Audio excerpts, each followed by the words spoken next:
வயசு வித்தியாசம் கூட பார்க்காம நான் வேணா உன் கால்ல விழுறேன். எனக்கு இதை தயவு செஞ்சு கொடுத்துறேம்மா. பண்றீங்க இப்படி பேசுறீங்க? எனக்கு வேற வழியே தெரியலம்மா. நான் என் புள்ளை கௌதம வயிற்றுல சுமக்கலதான். ஆனா அவனை நான் எழுந்துருவேனோன்னு என் மனசுல எனக்கு பயமா இருக்குமா, பயமா இருக்கு. தயவு செஞ்சு இதை செஞ்சு கொடுத்துற இலக்கியா. என் பிள்ளைய கிட்ட பிரிக்காத, பிரிக்காத. அழாதீங்க அத்தை, அத்தை ப்ளீஸ் அழாதீங்க அத்தை. எனக்கு புரியுது அத்தை. ஆனா எனக்கு நீங்களும் ரேவதி அத்தையும் ரெண்டு கண்ணுங்க மாதிரி. யாரு முக்கியங்கிற வேதனை என்னையும் தூங்க விடாம செய்து. நான் என்ன பண்ணணும்னு சொல்லுங்க அத்தை. ப்ளீஸ் அத்தை அழாதீங்க அத்தை. அத்தை பைரவி மேடம் வராங்க அத்தை. நான் போய் சமையல் வேலை எல்லாம் பாக்குறேன். என்னடி மாமியாரும் மருமகளும் ஏதோ சீரியஸா டிஸ்கஸ் பண்ணிட்டு இருந்தீங்க? என்ன கண்டதும் அப்படியே நார்மலான மாதிரி நடிக்கிறீங்க. என்ன விஷயம்? நரி வரத பார்த்து கூவறத நிறுத்தினா தானே கோழிக்கு நல்லது. அப்ப என்ன நரின்னு சொல்றியா? இல்ல, குள்ள நரின்னு சொல்றேன். ஏய் சும்மா நிறுத்துங்க.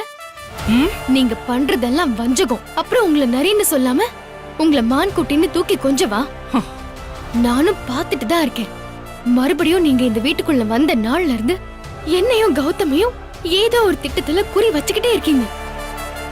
அதுக்காக அத்தைய ஏமாத்தி இல்லாத பொல்லாததெல்லாம் சொல்லி ஏத்தி விடுறீங்கன்னு எனக்கு நல்லாவே தெரியும்.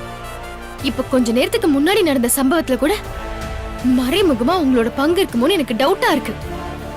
அந்த டவுட் மட்டும் கிளியர் ஆச்சுன்னு வைங்க, அப்புறம் நான் யாருன்னு உங்களுக்கு தெரியும். என்ன உளறிட்டு இருக்க?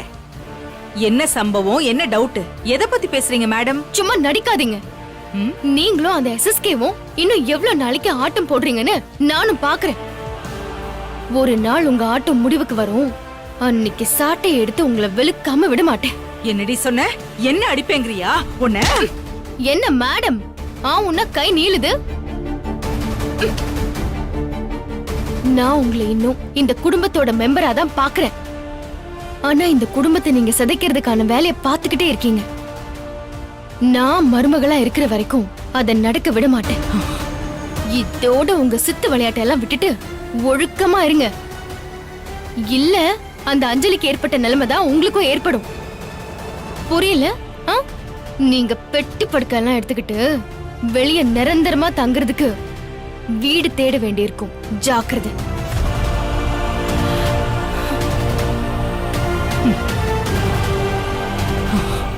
என்ன திமிரு இவளுக்கு? என்ன பண்ணாலும் இவளை எதுவும் செய்ய முடியலையே. இவகிட்ட இருந்து ஜானகி அண்ணிய பிரிச்சு இவ திமிரு அடக்கலான்னு பார்த்தா என் கண்ணு முன்னாடியே ரெண்டு பேரும் கூடி கொலாவிட்டு இருக்காங்க. இது சரிப்பட்டு வராது. இலக்கியாவை அடக்கிறதுக்கு ஒரே வழி அஞ்சலி தான். அவளை இந்த வீட்டுக்குள்ள கொண்டு வந்து ஏதாவது பண்ணி இவளை வீட்டை விட்டு துரத்தணும். அஞ்சலியை எப்படி இங்க கொண்டு வர்றது?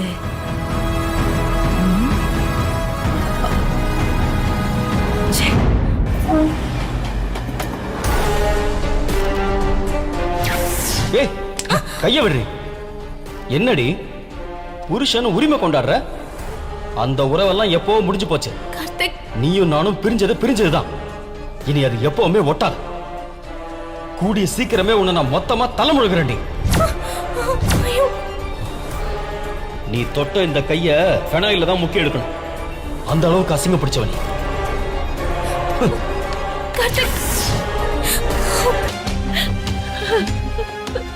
அத்தை, இலக்கியா என்னாச்சு? கௌதம பாத்துட்டியா? இல்ல அத்தை. என்னது? அவனை பார்க்கலையா? அப்படின்னா ரேவதி கண்டிப்பா கௌதம பாத்திருப்பாள்ல. அத்தை நீங்க கவலைப்படாதீங்க. நீங்க நினைச்ச மாதிரி ரேவதி அத்தை கௌதம பாக்குறதுக்கு ஆபீஸ்க்கு தான் ஆட்டோல போயிருக்காங்க. ஆனா அதுக்குள்ள வசந்த் ரேவதி அத்தைய நடு வழியில பார்த்து தடுத்துட்டு எனக்கு போன் பண்ணா.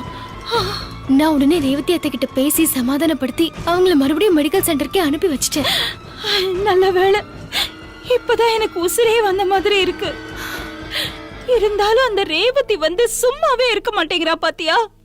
எப்படி பண்றா பாத்தியா? அவளுக்கு புள்ளைய பார்க்கணுங்கிற ஏக்கம் வந்துருச்சு. அதான் அதான் இந்த மாதிரிலாம் பண்றான். இன்னைக்கு சொல்லலைன்னா என்ன இலக்கியா, எப்படியாவது அவ கௌதம பார்த்து இந்த உண்மையை சொல்லிட போறா. அத்தை பயப்படாதீங்க அத்தை, அப்படி ஏதாவது பண்ணிடாதீங்கன்னு நான் ரேவதி அத்தை கிட்ட சொல்லிட்டேன். ஆமா ஆமா, நீ சொல்லிருப்ப. நீ எப்படி சொல்லிருப்பேன்னு எனக்கு தெரியாதா?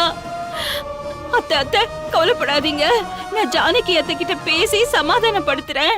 அதுக்கப்புறம் கௌதம வந்து எப்படியாவது உங்ககிட்ட ஒப்படைச்சிடுறேன்னு நீ சொல்லிருப்ப. அப்படிதானே சொல்லிருக்க? எனக்கு தெரியும், என்ன இருந்தாலும் அந்த ரேவதி தானே உனக்கு ஒரிஜினல் மாமியாரு. நான் யாரு?